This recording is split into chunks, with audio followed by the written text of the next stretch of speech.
Anda rasa saya ada masa untuk sakit kepala? Bila tengok abang ni, mesti teringat something, betul? Lepas tu dia telan.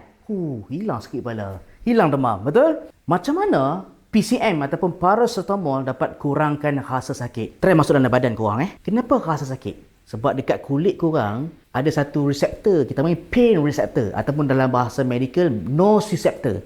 So nociceptor ni akan terima input sakit itu dan menghantar dekat saraf tunjang spinal cord naik ke otak. Otak akan interpret itu sebagai sakit. So macam mana paracetamol dapat kurangkan sakit? Paracetamol ni akan block nerve ataupun saraf yang menerima rangsangan sakit.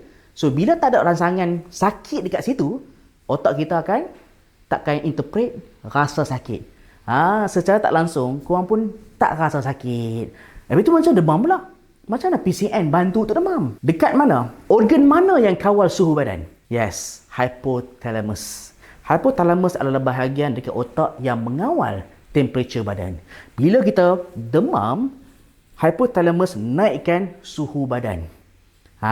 Sebab tu kita demam. Contoh, ada infection.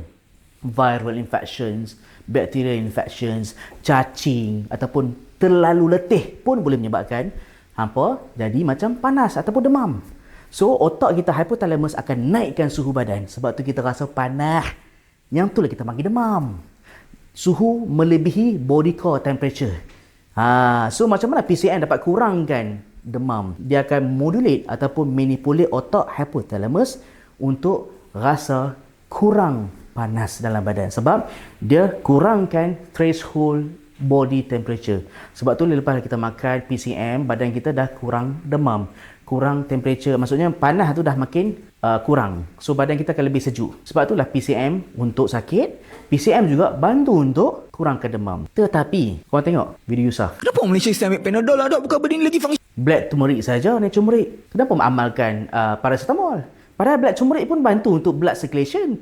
Black turmeric pun memang ada kajian, dia seakan-akan macam analgesic, ubat tahan sakit.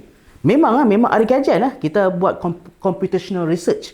Bandingkan black turmeric dengan ibuprofen. Ibuprofen adalah NSAIDs, ubat tahan sakit.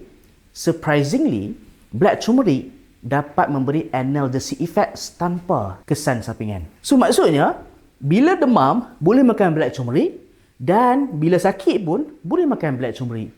Yang ni bukan overclaim, memang ada kajian. So takkanlah sampai bila-bila kau nak makan paracetamol je. Tak mau try black turmeric. Herba, natural, bukan synthetic drugs.